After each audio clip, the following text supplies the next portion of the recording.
de retour sur la libre antenne après un petit problème de connexion, mais normalement c'est revenu, hein, donc vous êtes connectés, normalement ça passe, c'est bon. Donc toujours avec Demian, toujours sur la Roumanie, on voyage un peu dans ce pays qui est pas très connu, enfin connu, on le connaît de nom, mais on connaissait pas qu'il y avait voilà, toutes ces légendes, tout ce passé. Alors on a évidemment évoqué, ceux qui s'intéressent évidemment à l'histoire de Rome connaissent un peu Trajan, parce qu'il est assez célèbre quand même comme empereur romain. Et cette affaire avec les Daces, donc on a parlé un peu de toutes tes découvertes sur, en particulier, alors on en reparlait là, des bijoux qui sont exposés au musée de Bucarest. C'est au musée de Bucarest d'ailleurs, parce que peut-être il y a des gens de Bucarest qui nous regardent après tout, donc ils sont au musée de Bucarest. Ils sont au musée d'histoire nationale de Bucarest. Le musée national d'histoire de Bucarest. De Bucarest. Ouais. Donc parce que là on les re-regardait, donc c'est vrai qu'il y a tous ces bijoux très intrigants, de taille très grande en tout cas. De taille très grande. Ouais. Qui nous laisse penser que parmi ces daces et ces traces, il y avait peut-être des gens de grande taille, pour nous, ce qui serait aujourd'hui des géants. Voilà. Alors en plus, c'est quand même une anecdote, c'est que Trajan, quand il revient à Rome, donc il fait lever sa fameuse colonne, mais aussi des statues en l'honneur et aussi en l'honneur de ses ennemis, puisqu'il fait des...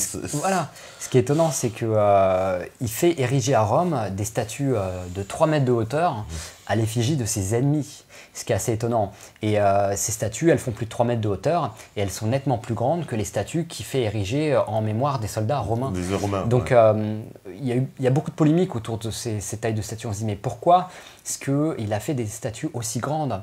Est-ce que c'est pour honorer vraiment son ennemi? Parce que vraiment son ennemi lui a permis d'acquérir d'immenses richesses, parce que suite à ça, il s'est bien renfloué. C'est-à-dire qu'après sa victoire sur les Daces et la Thracie, c'est de là qu'en fait ont été organisés ces fameux 100 jours dans les arènes de Rome.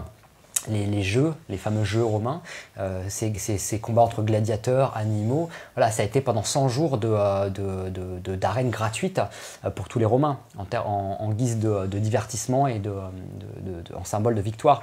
Et les Daces qui ont été vaincus et déchus, eux ont été tout de suite, on va dire, faits prisonniers, les survivants, pour en fait être dans les arènes, donc pour se battre, voilà. Parce que le plus connu de tous les gladiateurs, c'était ce fameux Spartacus. Spartacus, c'était un Dace. Ah, Spartacus, c'était un Dace. Spartacus, c'était un Dace. D'accord. Voilà, parce que les Daces étaient tellement féroces, ils avaient tellement la hargne que finalement, quoi de rêver mieux de les mettre dans une arène et les faire s'affronter les uns contre les autres. Et puis, il y a aussi une partie de cette histoire des Daces qui n'est pas vraiment mise en lumière. On n'en parle pas dans le film, encore une fois de plus, parce que le film est sur un très grand nombre de sujets. Et oui, il y a beaucoup de sujets. C'est très dense. Déjà, c'est dense. Voilà. Mais c'est pour ça que j'ai écrit le livre, justement, pour donner du complément d'information. Mais ce qu'il faut savoir, c'est que, par exemple, pendant le siège de Troie, parmi les Grecs, il y avait énormément de mercenaires Thraces et Daces. Et Thraces et Daces, parce que, oui, les Grecs, donc Alexandre le Grand... voilà, durant ses campagnes de conquête, il avait des Daces à ses côtés. Il avait des Daces aussi à ses côtés. Enfin, voilà, on dit les Daces, les Thraces, mais finalement, bon, Thraces, Daces, c'est un peu les mêmes, mais c'était des soldats redoutables. Et il y a eu aussi, alors ce qui est intéressant, c'est qu'on ne parle pas des Celtes dans le film, mais il y a eu beaucoup de Celtes qui étaient aussi parmi les Daces et les Thraces. Donc, intéressant, c'est intéressant. Et on a des armes, par exemple, on a des armes Daces qui sont de conception celte, c'est-à-dire qu'on a des sabres, tu vois, on va dire incurvés, qui sont de conception celte et qui permettaient justement aux Daces de venir frapper les Romains au niveau de leur cou, comme ça, tu vois. Et après, les Romains se sont adaptés, c'est là qu'ils ont eu des casques beaucoup plus longs au niveau des nuques pour éviter de se faire en fait sabrer le cou par les sabres Daces. D'accord, du coup le dos, oui, il y a une... Tu vois, tu as toujours un prolongement. Un prolongement ouais, voilà. qui protège le cou. Mais voilà, il y avait énormément de Celtes aussi parmi les populations Daces, quoi. D'accord, donc une espèce de mélange alors un peu dans cette Europe. Et moi, ce que je vois aussi dans le film, c'est qu'il y a beaucoup... Alors, on a parlé des liens, voilà, les Hyperboréens, les liens avec les Anunnaki, les fameux... Alors, tu es allé aussi voir le grand site, alors c'est à Argevada, c'est ça Argedava. Argevada, pardon. Argedava. Et là donc, il y a des... Une espèce de grande tranchée aussi. Alors, ouais, Argedava, c'est un lieu, c'est une ancienne citadelle d'As qui a été, qui a suscité l'intérêt des archéologues puisqu'on pense que c'est ici que se sont unifiées les dernières tribus thraces sous le règne du roi Boresbista. Et ils étaient partis pour trouver justement de l'or, des richesses, trouver des vestiges. Et là, ils sont tombés sur un os, entre guillemets, puisqu'ils sont tombés sur des squelettes gigantesques, voilà, de 3-4 mètres. D'après, justement, le témoin et d'après certains écrits roumains. Et ces squelettes faisaient 3-4 mètres de hauteur, pareil. Alors, comme on voit ce témoin, justement, qui lui dit, alors voilà, selon lui, il a été avec un archéologue sous le Danube. Ah, ça, c'est un autre. C'est un autre encore, ouais. Parce qu'en fait, on a, dans le film, on a 2 témoins qui aujourd'hui sont morts. Donc, ils étaient déjà très, très âgés quand ils ont été interviewés. Et j'ai eu la chance et l'opportunité de récupérer les bandes, les enregistrements. Donc, on a d'un côté, effectivement, ce vieil homme, ce paysan, qui travaillait donc, du coup, dans le petit village de Popeshti, qui est un village qui est proche, en fait, de la citadelle d'Argedava. Parce que là, on parle d'une citadelle, on ne parle pas d'une ville, Argedava. Et donc lui, quand il était jeune, il a été sollicité par les scientifiques et les archéologues parce qu'il cherchait en fait de la main d'œuvre pour creuser tout simplement, pour déterrer. Et ils étaient tout un groupe de son village et lui il explique que quand il était adolescent, il a déterré ses squelettes. Et quand il trouvait un squelette, tu avais une équipe qui arrivait de Bucarest qui les mettait à l'écart et qui récupérait tous les os, qui les emballait, qui les renvoyait à Bucarest. Donc lui, il le dit qu'il en a vu de lui-même, qu'il en a déterré. Il les nettoyait aussi, donc ça, je ne parle pas dans le film, mais il nettoyait les os. Et voilà. Et tu as cet autre témoignage donc de cet autre homme qui était un vieillard dans la vidéo qui aujourd'hui est mort. Et lui, c'était un sculpteur. Alors, pour quelle raison il s'est retrouvé sous le Danube, je ne pourrais pas te le dire, mais il a eu la chance, si je puis dire, de pénétrer une ville souterraine sous le Danube. Parce qu'en fait, le Danube coupe la Serbie de la Roumanie, puisque avant la Serbie, c'était la Yougoslavie anciennement. Et lui, il a pénétré donc les dessous du Danube avec un archéologue, et ils ont découvert une ville souterraine gigantesque, mais alors un truc immense. Et dans cette ville, il y avait énormément de squelettes qui avaient été méticuleusement de façon très cérémonielle, posées dans des chambres, si je puis dire, de cette ville. Et ces squelettes étaient dans des positions un peu comme des fœtus, un peu comme ces momies incas. Et quand il a vu ces squelettes, il a vu qu'ils étaient énormément grands. Et il disait qu'à peu près, ils devaient mesurer entre 3-4 mètres, puisque lui, en étant sculpteur, à l'œil, il arrivait à voir l'anatomie de ces squelettes. Et il a tout de suite vu à l'œil que une des jambes, par exemple, la cuisse faisait, enfin, ce qui restait de la cuisse, si je puis dire, faisait plus d'1 mètre de longueur, quoi. Donc c'est incroyable. Et aujourd'hui, on pense que cette ville est toujours là, elle n'a pas été détruite, mais simplement que les accès à la ville ont été bouchés. Et vous n'avez jamais cherché à entrer en contact avec peut-être des anciens membres de la fameuse Securitate de l'ancien régime communiste, puisque il devrait avoir des informations là-dessus. Le truc, c'est que, comme on l'explique dans le film, tout ce qui est squelette gigantesque, c'est très tabou en Roumanie. Voilà. Oui, c'est très tabou. Oui, c'est très tabou. Ouais. Aujourd'hui, par exemple, tu vas à la campagne, tu parles de squelettes gigantesques à des paysans, ils vont rire au nez parce que y a très peu, voire peut-être pas beaucoup de découvertes qui ont été faites en France sur des squelettes gigantesques. On n'en a pas entendu parler, sauf qu'en Roumanie, c'est arrivé un très grand nombre de fois. Donc à chaque fois que c'est arrivé, c'était toujours le même cinéma, c'est-à-dire que tu avais une sorte de chape de plomb qui tombait sur ces découvertes.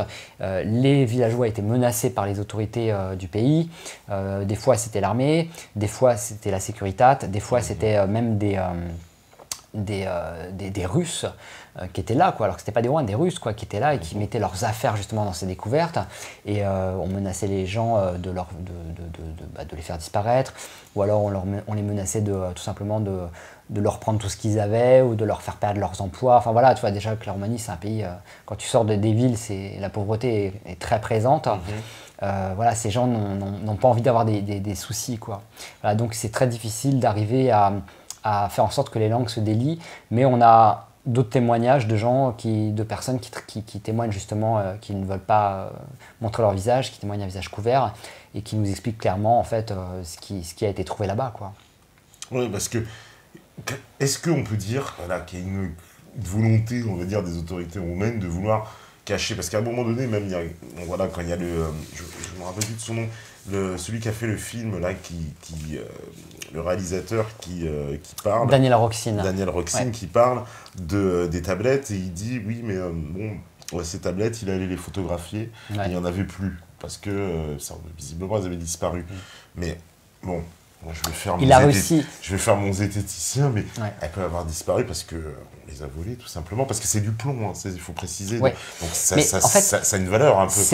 Le plomb n'a aucune valeur concrètement, mais je pense que c'est la valeur historique et ce que ça représente finalement, ces tablettes. C'est-à-dire que quand on les a retrouvées, ces tablettes de plomb, il y en avait, je crois, plusieurs centaines, je crois que c'est 200.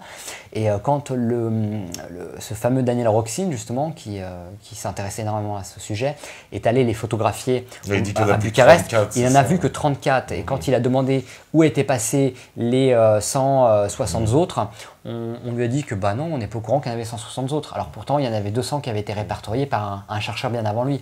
Donc en fait, ces tablettes, elles n'ont jamais été répertoriées officiellement. Tu vois. Est-ce que c'est pas la négligence un peu tout ça en Roumanie, non? Je crois pas. Je pense qu'il y a beaucoup. La Roumanie, c'est un pays qui est toujours pauvre, on va dire. Le salaire moyen en Roumanie, je crois que c'est 400 € par mois, tu vois. Je pense qu'il y a eu pas mal de pots de vin, de billets glissés, d'argent donné pour faire disparaître. Et puis ces disparitions, finalement, arrangent bien les historiens, puisque on est face à des éléments archéologiques, du matériel archéologique, qui a de quoi, en fait, remettre en question énormément de choses. Et c'est finalement peut-être, ça les arrange finalement que ce matériel archéologique disparaisse, si je puis dire. Et quoi de plus évident que de vendre ce matériel archéologique à des collectionneurs pour des collections privées. Oui, voilà, par exemple, pour les détourner, quoi, ça peut se vendre, j'imagine, il peut y avoir de la corruption, c'est ça que je veux dire. Mais moi, je pense sincèrement que ces tablettes de Sinaia, puisque là on parle des tablettes de Sinaia, sont en corrélation directe avec l'histoire de ce peuple de géants et des hyperboréens.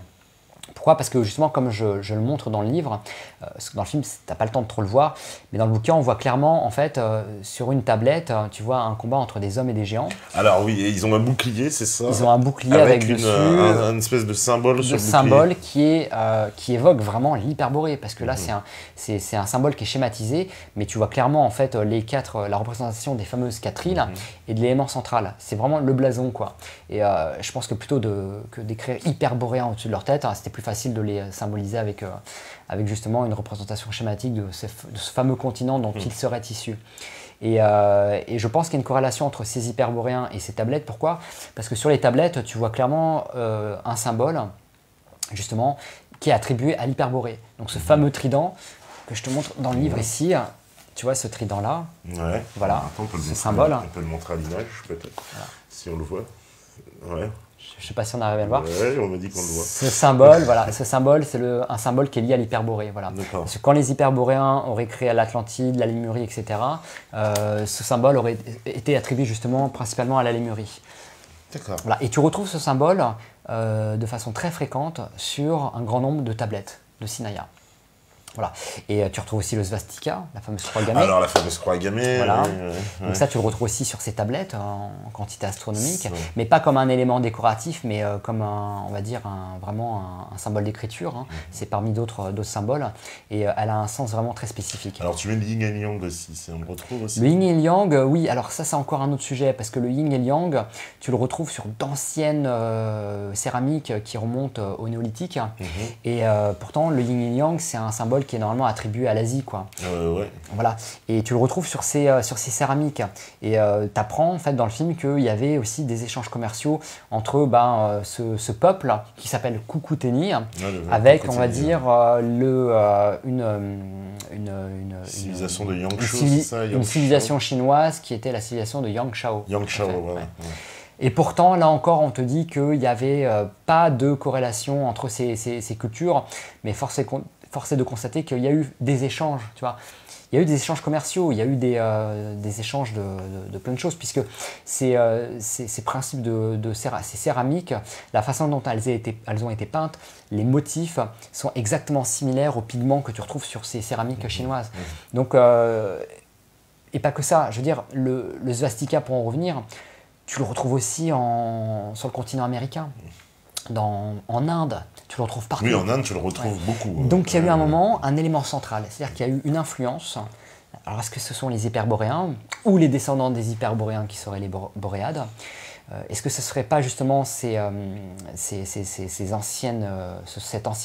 ancien peuple qui aurait justement disséminé leur savoir et qui aurait eu aussi une autorité très forte sur toutes ces cultures à travers le monde, au point d'être divinisés, tu vois?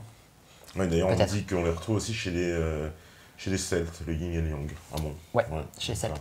Bah, tu as un bouclier à un moment ici, le bouclier de Battersea, qui est un bouclier celte, si je ne dis pas de bêtises. Les métanotes n'hésiteront pas à me reprendre. Ah bah si tu... Ils sont au taquet. Hein. Ils sont au taquet. Non mais c'est bien. Ils sont sur Google, tu vois. Non mais c'est vraiment bien parce que c'est ça qui est intéressant, c'est que moi ce que j'ai souhaité avec le film comme avec le livre, c'est que on ait, on va dire, une synthèse avec beaucoup plus de détails naturellement dans le bouquin, une synthèse de tout ça pour que justement les gens puissent mener leurs propres recherches. C'est-à-dire que moi je suis pas là encore une fois de plus pour prouver ou démontrer par A plus B que les choses sont comme ça. Moi je suis juste là pour dire, regardez, il y a des choses quand même intéressantes, ça mérite qu'on s'y penche. Et moi je vais pas passer ma vie non plus à travailler sur les mystères de la Roumanie. Mais là, comme tu peux le voir... Alors ça c'est quoi? Je vais le montrer à l'écran. Alors c'est le bouclier de Battersea. Alors c'est un bouclier de décoration. Tu retrouves le svastika aussi dans ce bouclier. D'accord, alors je vais le montrer. Bon, ce sera pas évident peut-être à la caméra, mais voilà, le bouclier. De Battersea. Voilà. Et là, tu as la fameuse tablette dont je te parlais, où tu vois en fait ces géants à gauche et ces hommes à droite. D'accord. Et là, tu vois au milieu un cavalier. Je vais la ramener, voilà, de plus près. Ah, super, on me dit, on le voit bien. Voilà. Ok, la tablette. Ouais. Avec les fameux. Alors, là, on a les fameux, voilà, effectivement, les fameux symboles. Là, on a ces fameux géants, tu vois, et là, on a ces hommes, donc armés de lances. Clairement, ils sont plus petits. Hein. C'est vrai qu'on les a représentés plus petits. Alors après, tu as les sceptiques. Sauf lui à cheval, peut-être. Non, lui à cheval est quasiment de la même taille. Hein. Oui, il est sur un cheval normal. Oui. Il est un peu plus en avant parce que justement, lui, je crois justement que c'est le roi ou celui qui mène son armée pour affronter ces géants. Mais on n'a pas représenté ces géants parce que ils ont une importance, parce que c'est des divinités ou c'est des rois. C'est-à-dire qu'on les a représentés vraiment à une taille, à la taille, je pense, qu'ils avaient proportionnellement par rapport aux hommes. Je veux dire, c'est vrai que sur certaines fresques en Inde, comme j'ai pu le voir, ou égyptiennes, c'est vrai qu'on avait tendance à représenter le roi, la divinité, on va dire l'acteur principal beaucoup plus grand pour le mettre en valeur. Mais là, on parle en fait d'une armée de soldats. Tu vois, il n'y en a pas un qui... Et ça, on a pu le traduire, ce qui est sur la tablette. Ça a l'air quand même de... Et non, on n'a pas pu le traduire. On y observe des lettres classiques. Voilà, en fait, là, grec, ce que tu vois, voilà. Alors là, ça, c'est une forme de grec ancien. Et dans cette forme de grec ancien, on a réussi à comprendre certains mots. Donc c'est pour ça qu'on pense qu'il s'agirait des chroniques d'un roi ou d'un empereur dace.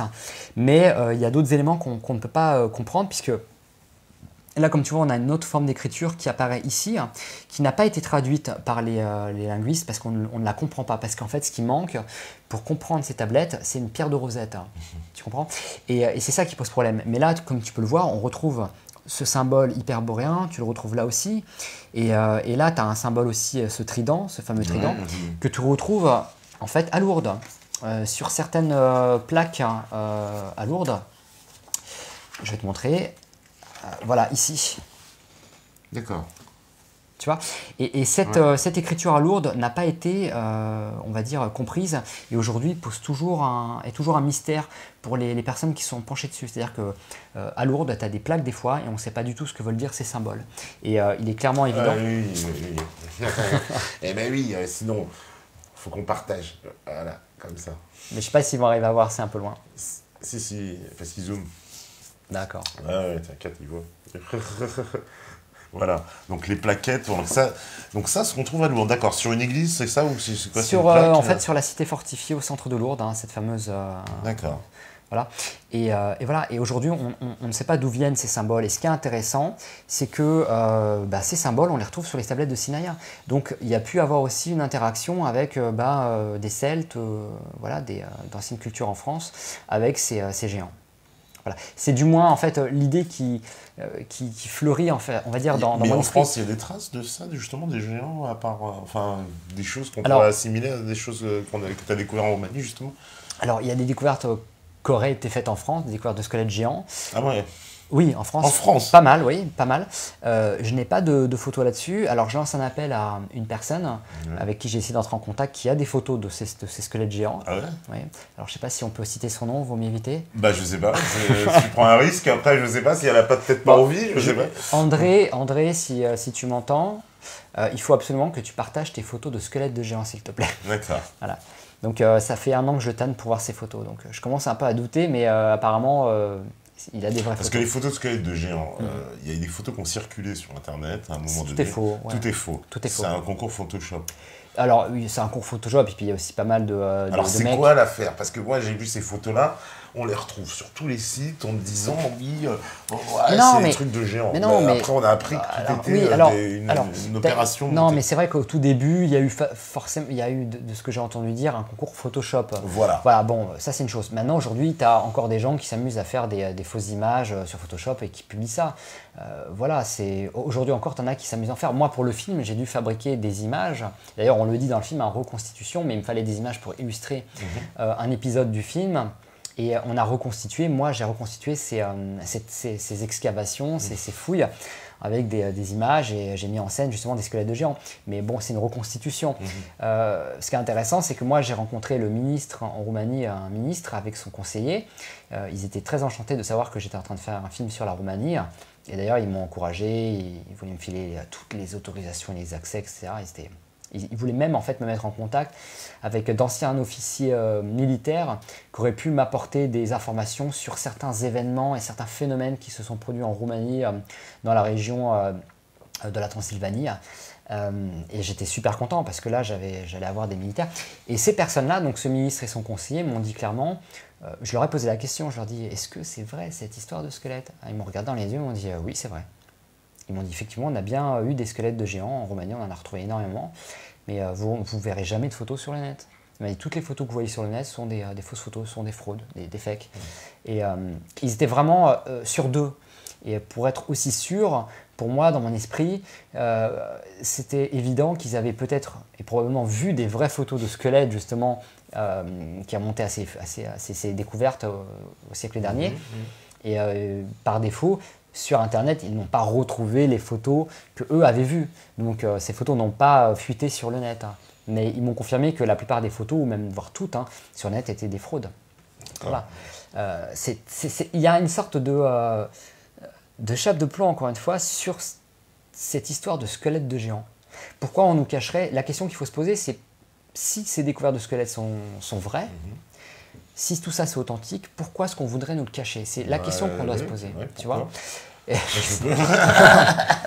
Non, mais je me pose la question, c'est vrai, pourquoi on voudrait nous cacher ça? C'est-à-dire que c'est quoi? C'est un pan de l'histoire de l'humanité? Ça dérange? Je pense que c'est un pan de l'histoire de l'humanité. Je pense que ça dérange parce que ça remettrait en question, comme on lit dans le film, pas seulement la chronologie ou notre vision de l'histoire et des civilisations telles qu'on nous les a apprises. Oui, c'est ce que dit Michel Desailles. Michel Desailles, que je salue au passage, mais ça remettrait en question peut-être toute notre conception du monde, parce qu'il y a peut-être derrière cette civilisation de géants, hypothétiquement issue de l'Hyperborée, un autre passé, une autre histoire qu'on ne connaît pas, une histoire où on te dit que finalement l'homme, peut-être que ça décalerait énormément de choses sur cette frise chronologique justement qu'on cherche à nous faire avaler dès l'enfance, et ça remettrait en question tout, ça serait le bordel, je pense vraiment, ouais. Oui, parce que lui, pour c'est intéressant ce qu'il dit, on ne se contenterait pas de remettre en question l'histoire, ça remettrait tout en cause. Ça remettrait tout en question, d'après ce que moi je sais du sujet. Maintenant, ce qui est encore intéressant, c'est que les Romains, ils ont, dans leur tradition, dans leur légende, ils parlent des Blood Genies. Et les Blood Genies, j'en parle pas dans le film, parce qu'encore une fois de plus, c'est tellement énorme. Oui, c'est pour ça, je le dis encore une fois de plus. Voilà, j'ai écrit un livre à ce sujet qui fait 280 pages. et que j'incite, le livre je se conseille veut aux en gens. complément en fait Voilà. vraiment du film. Voilà. Et les Blagini, dans la tradition roumaine, ce sont des petits êtres, tout petits, qui vivent sous terre et qui attendent en fait que nous, on est terminé, alors qu'on est disparu, soit parce qu'on s'est fait péter la gueule, soit qu'il y ait une famine, ou enfin tout simplement, ils attendent qu'on disparaisse pour surgir, parce qu'ils attendent leur moment, leur époque. Ils attendent le moment où ils vont vivre sur la surface de la Terre. C'est-à-dire qu'à un moment, tu as ces géants qui ont vécu, il y a eu le temps des géants, après le temps des hommes est venu, et puis le temps des hommes prendra fin un jour aussi. Et la tradition roumaine, les traditions roumaines disent qu'après, il y aura les Blaginis, en fait. C'est assez... on se partage la planète Terre, finalement, par époque successive, mais c'est intéressant. Et tout petit, ouais, un peu comme les légendes que tu avais fait en Inde aussi, avec ces petits êtres. Ah, ces petits êtres, ouais. Les Hopis, comment non, les... Regarde. Voilà. Bah voilà, mais c'est ça. Mais c'est ça, en fait. C'est ouais. ça. Ouais. Donc ça, c'est en Inde. Ouais. C'est quoi cette photo-là? On va la montrer, parce que bon... Donc c'est quoi? Alors, c'est quoi? Alors, décris, voilà, fais-nous l'explication de texte, parce qu'on voit une photo donc avec un petit être, c'est quoi? Alors, ce petit être, c'est une image, c'est une photo c'est un mec en fait qui est tombé sur cette créature et je pense qu'il c'est en Inde. Hein. C'est en Inde. Il lui a mis un coup de pelle sur la tronche. Je pense que le truc est mort. Hein. Tu vois, il a la tête complètement au il est au bord de l'asphyxie, quoi. Alors, ce qui est intéressant, c'est qu'il a des yeux vraiment un peu insectoïdes qui partent sur le côté. Il a une morphologie vraiment humanoïde. Tu vois clairement en fait sa structure musculaire, etc. Et cette photo aujourd'hui, j'affirme pas à 200% qu'elle est vraie. J'ai aucune preuve qu'elle est vraie. D'ailleurs, je le dis dans le livre. Mais par contre, ce qui est intéressant, c'est que à côté de ça, tu as cette légende, donc cet homme, dont on avait parlé de ça ensemble quand j'étais là la dernière fois. Ce guide m'avait emmené dans des montagnes reculées en Inde. Il m'avait montré un sanctuaire avec des petites bâtisses en granit. Il m'avait dit qu'ici, et très sérieusement, qu'il y avait des petits bonhommes de 40 cm qui vivaient là et qu'ils vivaient à une époque reculée avec des géants, etc. Et tu retrouves ce mythe du petit être, donc ce qui est devenu après dans les traditions, dans tous les contes des lutins, des gnomes, etc. Et ben, tu le retrouves aussi dans les légendes en Europe, il y en a énormément de traditions. Et dans les légendes caucasiennes, en Russie notamment, et ben, on parle de petits êtres qui, à une époque reculée, vivaient en harmonie avec les géants. C'est aussi intéressant. Et dans les traditions tziganes, alors je remercie Tony Bayarja, parce que Tony est une personne qui m'a donné envie et qui m'a ouvert les portes des mystères et des sujets sur la Roumanie. Et Tony me dit, dans la tradition tzigane, parce qu'il a du sang tzigane, sa grand-mère lui disait que quand ils étaient petits, quand sa grand-mère était enfant, elle se souvient, ils dormaient sous les roulottes. Et la nuit, il leur arrivait de voir des fois des petits êtres venir vers eux, exactement comme ce que tu vois sur l'image. Et la description qu'on en a faite est exactement similaire à cette photo de cette créature retrouvée en Inde. Et donc avec des yeux justement noirs, très gros, un peu qui partent sur les flancs et très petits. Et les Grecs, justement, font aussi mention de ce qu'ils appellent des pygmées, les pygmées originels. Et ils parlent de pygmées minuscules de 45 cm de hauteur, avec d'immenses barbes qui justement fait office de vêtements et qui cachent leur attribut. Et la description qu'on en a est très, on va dire, proche de ces petits bonhommes-là. Donc voilà, c'est un clin d'œil, il me semblait nécessaire de le mettre en image. J'ai aucune preuve que cette image est vraie ou pas, mais moi je suis graphiste de formation. Je suis graphiste. Créer des fausses images, je peux le faire. Tu vois, et souvent je vois des vidéos. Est-ce qu'on peut, parce qu'il paraît qu'il y a des logiciels pour débunker les fausses images aussi. C'est possible. J'avais vu un Français qui a mis ça au point, une espèce de truc, et ça débunk pour voir s'il y a eu du Photoshop derrière, parce qu'en fait, quoi qu'il arrive, un Photoshop va laisser des traces pour avoir.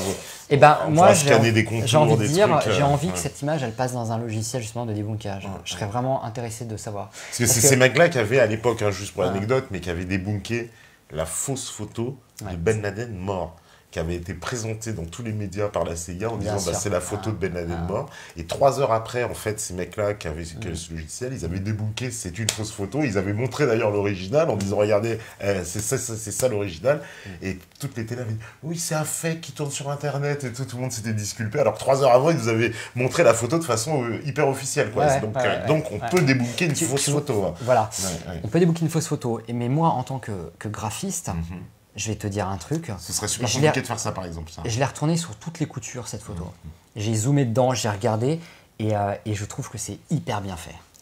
C'est-à-dire que tu n'as pas trouvé le truc du Photoshop qu'on a... Tu sais, parce que forcément, si c'était une fausse photo, on aurait en fait collé une créature là dans les mains du mec. Quoi, mais en fait, c'est très compliqué en fait, de faire une fausse photo avec ça, parce que tu vois en fait l'éclairage, la lumière, elle répond en ton point de vue en fait, au mec qui le tient, tout simplement. Et, oui, parce qu'il y a l'ombre qui est là, l'ombre du mec qui après, l'ombre, j'ai envie de dire, c'est facile de faire une ombre, et c'est ce qui peut justement nous conforter dans l'idée que c'est une vraie, tu vois ce que je veux dire. Mais c'est pas l'ombre en fait qui me donne l'impression que c'est vrai. C'est vraiment en fait c'est l'ombre des doigts, vraiment le détail, même cette créature telle qu'elle est représentée. Je veux dire, elle a quand même un nombril assez une tu vois, espèce de protubérance, voilà, une protubérance, une excroissance de chair, un peu comme les nouveau-nés, tu vois. Il y a des détails, même au niveau de la coloration de la peau. Tu vois que la tête est beaucoup plus colorée, mauve, comme si la créature avait été asphyxiée, ou vraiment il y a une empreinte cadavérique sur le visage. Elle était écrasée, on a l'impression. Ouais, là tu vois, elle a des hématomes au niveau des jambes, elle a des hématomes au niveau des bras. Et je me demande si quelqu'un avait voulu faire vraiment... est-ce que la personne qui aurait fait ce fake, est-ce qu'elle aurait été si loin justement dans cette coloration du pigment de la peau, parce que là on a vraiment un truc... ça passerait des heures et des heures et des heures de travail pour faire ça. C'est hyper humain quoi finalement, tu vois. Mis à part leur taille, finalement il y a quelque chose de très humain dans l'aspect de cette créature, tu vois, au niveau de sa morphologie. Donc voilà, moi, je peux pas dire que c'est une vraie photo, mais je peux pas dire que c'est une fausse photo. Mais mon intuition me dit qu'il y a quelque chose. D'ailleurs, on me dit les images finiront par ne plus être force de preuve. Un jour, on ne pourra plus faire la différence entre une photo pas retouchée et une photo photoshopée. On a du mal à les faire. Ouais. Mais aujourd'hui, il y a tellement de vidéos et de photos qui passent sur le net, que ce soit un ovni, que ce soit un truc... Tu vois tout de suite, enfin moi je le vois quand c'est une connerie, ça se voit tout de suite. Parce que quand les plaisantins veulent faire des effets de lumière ou de machin, ils utilisent un flair, ils utilisent un truc tout fait, et tu vois en fait tout simplement l'application dans ton logiciel vidéographique qui permet de faire ça. Donc tu reconnais tout de suite quand c'est un fake, tu vois. Voilà. Ouais, ce serait extrêmement, enfin toi tu dirais d'un point de vue technique, ce serait quand même compliqué à reproduire, c'est ça, de façon possible mais compliquée. Ouais, et puis encore une fois de plus, la description de cet être colle en tout point avec la description d'autres petits êtres qui ont été c'est issus de tradition. Le petit être qu'on avait retrouvé au Mexique, là, dans le désert du Mexique, là, ils avaient retrouvé une espèce de... Ah, la petite alien du Mexique. Voilà. Akatama, c'était au Chili. Voilà, au Chili, pardon. Akatama, ouais. Au Chili. Ouais. Bah, je sais pas, en fait, j'ai pas suivi après. Pareil, voilà, fake, pas fake. Bah, apparemment, le truc est passé, on l'a analysé, il est passé dans une... on a fait une radiographie, on a vu à l'intérieur qu'il y avait une structure osseuse, etc. Et puis après, ça a été démenti. Voilà. Mais j'ai l'impression que de toute façon, peu importe ce qu'on va découvrir, on va au final toujours essayer d'amener le truc comme étant une fraude finalement. Parce que si on reconnaît que c'est vrai, ça veut dire que derrière, ça va engager beaucoup de choses. Tu vois, c'est-à-dire que derrière, on va devoir mener des études sérieuses sur l'origine de ce truc-là, de sa provenance. Et là, justement, on met le doigt sur une remise en question de ce qu'on peut connaître, si je peux dire, tu vois, de ce qu'on connaît seulement. Et la photo, en fait, avec cet être-là, elle a été prise dans la même région non, elle n'a pas été prise dans la même région. Mais il faut savoir une chose, c'est que je pense que ce genre... Tu vois, si tu as ces sortes de sanctuaires, tu en retrouves partout en Europe, je pense que ces petites créatures ne sont pas seulement, on va dire, localisées en Inde, de cette région. Ouais. Mais ça se passe en Inde quand même. Moi, je vais te dire un autre truc. Il y a des régions du Pérou où les gens en voient des comme ça, des petits bonhommes comme ça. Moi, j'ai parlé avec une personne qui me dit en avoir vu. Voilà. D'accord. Voilà. Donc, il y a eu des petits, il y en a encore, peut-être, et il y a eu des gens, et peut-être qu'il y a encore des gens quelque part. D'accord. C'est une porte ouverte. Bah, il y a eu, c'est vrai qu'il y a pas mal d'images qui tournent comme ça, mais bon, avec, comme on dit, le Photoshop, on ne sait pas où mettre la tête. Alors, voilà, on a parlé de Luana, on a parlé des mythes, des Anunnaki, des géants. Voilà, d'Agartine, il y a un moment aussi, oui, voilà, le lien avec Jason et les Argonautes, les cités d'or aussi, se fait parce qu'il y a des légendes de cités d'or aussi en Roumanie. Bah, incroyable, oui, parce qu'en fait, comme je te l'ai dit tout à l'heure, les souterrains roumains regorgent d'or. D'or, ouais, voilà. D'or. Et Jason et les Argonautes seraient venus dans cette région à un moment parce que ils cherchaient cette fameuse toison d'or et que leur quête les a menés ici. Ce chemin les a menés là dans le doute de se dire que peut-être était là leur trésor, la finalité de leur quête, quoi.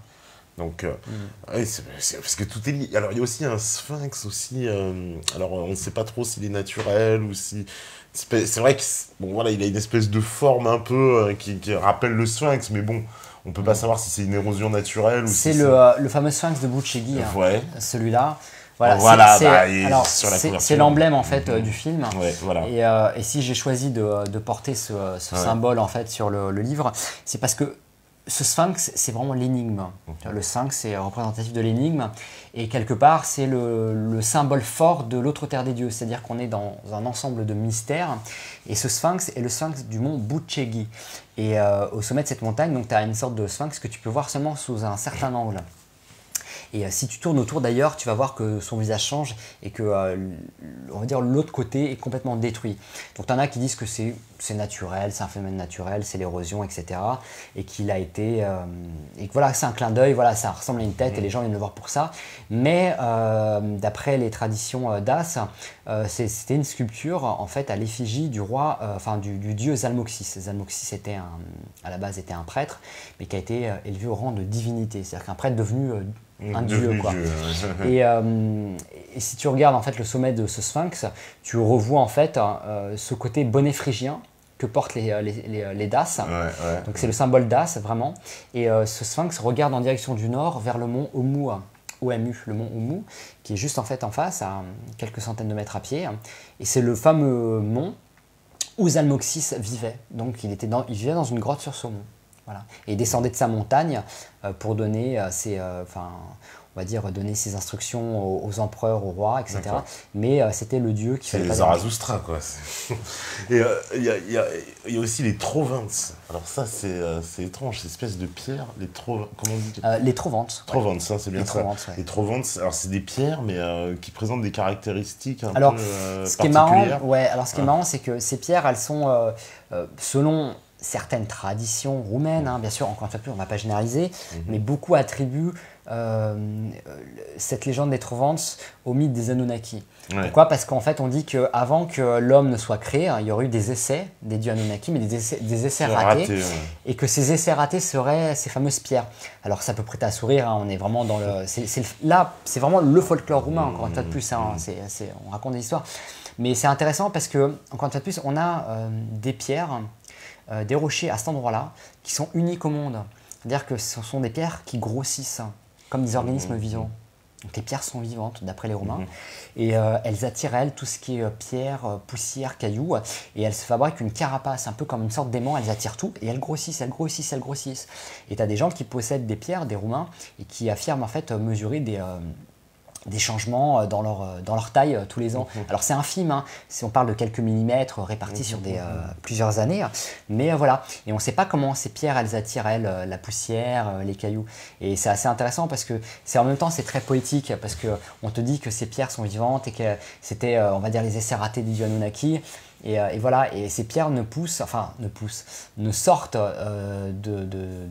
elles sortent de la terre finalement, c'est-à-dire qu'elles naissent dans ces carrières de sédimentaires, et à cause, avec les années qui passent, les vents, la pluie et tout, les carrières finissent par s'effriter, par tomber, et les pierres prises en fait qui grandissent à l'intérieur finissent par sortir et tomber.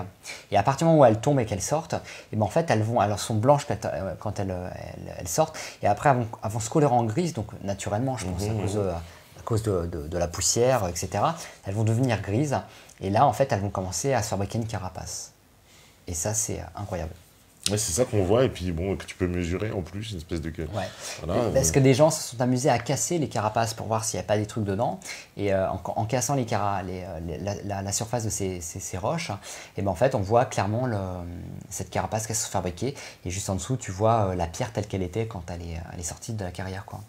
Et il y a un côté assez poétique, mais tu vois vraiment cette carapace, quoi, et tu as vraiment une variation entre toutes les pierres, quoi. Il n'y en a pas une qui est pareille. Et on ne sait pas, on n'arrive pas à expliquer. Alors bien sûr, les géologues te disent que non. C'est pas possible, parce pas que possible. ça contredit un peu les lois de la physique. Là, pour Exactement. le coup. Et pourtant, alors je ne connais pas exactement, j'en parle dans le livre encore une fois de plus, mais il y a des études qui ont été faites là récemment. On en est venu à la conclusion que les minéraux étaient vivants. C'est-à-dire qu'on a observé des cellules vivantes à l'intérieur même des minéraux, des roches. Et alors quand on dit la pierre vivante, hein, c'est pas, elle a pas, je te dis pas qu'elle pense, qu'elle est consciente, hein, mais elle est vivante parce qu'elle est constituée de matière vivante en fait. C'est pas de la matière morte, c'est pas un caillou mort inerte, tu vois.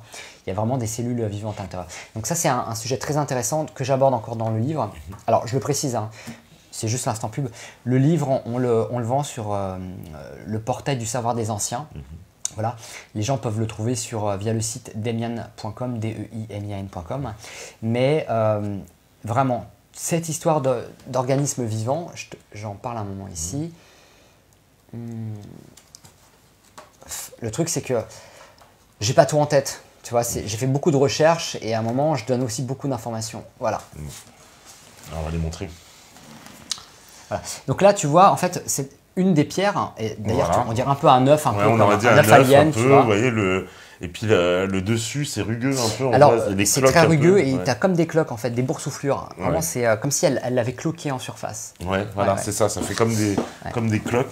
Et elles ont l'air assez grosses hein, quand même. Elles sont très grosses, hein, je veux dire, il y en a qui font plus de 2 mètres de hauteur. Hein. Alors, réexplique-moi aussi, alors j'avoue ne pas avoir tout compris de l'expérience qui est pratiquée. Parce qu'à un moment donné, tu dis il y a une expérience qui est pratiquée, mais j'ai pas compris vraiment. Alors les géologues ont essayé de démontrer que finalement ces pierres elles naissaient des activités sismiques dans la région. C'est-à-dire qu'en fait, la théorie de comment elles naissent, ces pierres, c'est vrai qu'elles ont des formes complètement aliénisées, tu vois, genre j'avais une pierre comme ça, complètement arrondie, sphérique, comme des ampoules. Donc l'idée c'est que tu as des secousses sismiques dans les sols et que ces secousses sismiques provoquent en fait le compactage, si je puis dire, des sables, de l'humidité, tu vois, des fluides qui traversent les couches sédimentaires et qu'à force en fait de secousses sismiques, ça va provoquer en fait une sorte de boule de sable qui va se durcir avec le temps et puis et tout le sable va venir s'agglomérer autour et c'est ce qui va en fait faire que la pierre elle apparaît. Donc pour étayer leurs propos, les scientifiques, les géologues roumains ont reproduit ces expériences en laboratoire en ajoutant en fait un liquide spécial pour faire en sorte que justement le sable puisse, les boules de sable puissent se créer. Donc ils sont amusés en fait à reproduire des petites secousses en laboratoire en mettant des petites gouttes de liquide. C'est la version des géologues, voilà, elle est acceptable. Je veux dire, je ne peux pas aujourd'hui dire non, ils se trompent complètement, mais eux, ils rejettent catégoriquement le fait que ces tremblements, ils naissent d'une façon différente. Moi, je pense qu'il y a un phénomène de courant énergétique qui entre en compte dans le processus d'évolution de ces pierres. Pourquoi? Parce que sur ces pierres, tu as 2 orifices, un peu comme quand la foudre elle frappe. Tu sais, par exemple, quelqu'un qui se fait frapper par la foudre, tu as un point d'entrée, un point de sortie. Et bien, toutes ces pierres, et je dis bien toutes, sans aucune exception, possèdent 2 orifices. Et tout laisse penser qu'en fait, elles auraient pu être traversées par un courant énergétique qui aurait pu, on va dire, peut-être entrer en compte, entrer en jeu dans leur processus de formation. Voilà. Donc tu vois, les géologues te montrent des photos de petits cailloux qu'ils ont réussi à reproduire. Bon, ok, d'accord, mais le problème c'est qu'on n'est pas dans les dimensions de ces pierres-là. Et le problème c'est que eux réfutent totalement l'idée que ces pierres grandissent. C'est-à-dire que ça ne les intéresse pas. Non, non, les pierres ça ne grandit pas. Pourtant, tu as un autre qui dit si, elles grandissent. Et quand tu grattes en surface, tu te rends compte qu'en fait, il y a des cailloux qui n'ont rien à faire là dans la carapace. Donc elles attirent à elles vraiment la poussière, etc. Et chose que tu vois, les expériences en laboratoire ne permettent pas. Leurs petits bouts de cailloux qu'ils ont réussi à reproduire en laboratoire ne vont pas grandir. Tu reviens dans 200 ans, les trucs qui seront aussi petits. Par contre, ces pierres-là, tu reviens dans 200 ans, elles auront pris facilement quelques centimètres. Parce qu'il y a quelqu'un qui s'est vraiment amusé à mesurer pour... Oui, tu as des gens qui s'amusent à les mesurer. Par exemple, tu as les Trovances, souvent on offre des Trovances à des mariés, ça porte bonheur dans les maisons. Donc alors c'est pas en Roumanie partout, hein. C'est pareil, c'est une tradition locale dans certaines régions. On offre des Trovances aux mariés qui les mettent dans leur jardin ou chez eux. Et eux en fait, alors quand c'est chez eux, peut-être qu'elles ne grandissent pas, puisqu'elles ne vont pas attirer, je veux dire, les trucs dans la maison. Mais les possesseurs de ces pierres disent mesurer vraiment des changements dans leur taille. Donc ils y vont avec le mètre tous les ans, et ils ont un mètre, et ils ont des repères, et ils mesurent, et ils se rendent compte que la pierre, elle prend 1 millimètre ou 2 par an, quoi. Et ça, on n'a aucune explication dans ce phénomène. Ouais, parce qu'il n'y a pas d'explication rationnelle à ça, à part le fait qu'elle puisse attirer, on va dire, les autres. Pour que ce soit vraiment authentifié, il faudrait que les géologues se penchent dessus, qu'ils fassent eux-mêmes les relevés, voilà, mais je pense qu'ils ont autre chose à faire, que ça ne les intéresse pas du tout de savoir si les trovantes grandissent ou pas. En fait, ils ont pas envie de se faire chier tous les ans avec un mètre pour ça. En fait, je crois qu'ils n'ont rien à en tirer eux-mêmes dans leur travail. Mais voilà. Après, encore une fois de plus, on laisse la porte ouverte. On ne contraint pas les gens à croire ou pas à croire à toutes ces découvertes. En tout cas, c'est encore pas mal de choses bizarres pour la Roumanie. On va faire la pause et puis on va prendre ensuite les questions du public. Et puis il y en a pas mal. Bon, ça va, il y a pas mal de questions. Ouais. Et c'est bien, on répondra aux questions. Vous, la régie, on revient tout de suite.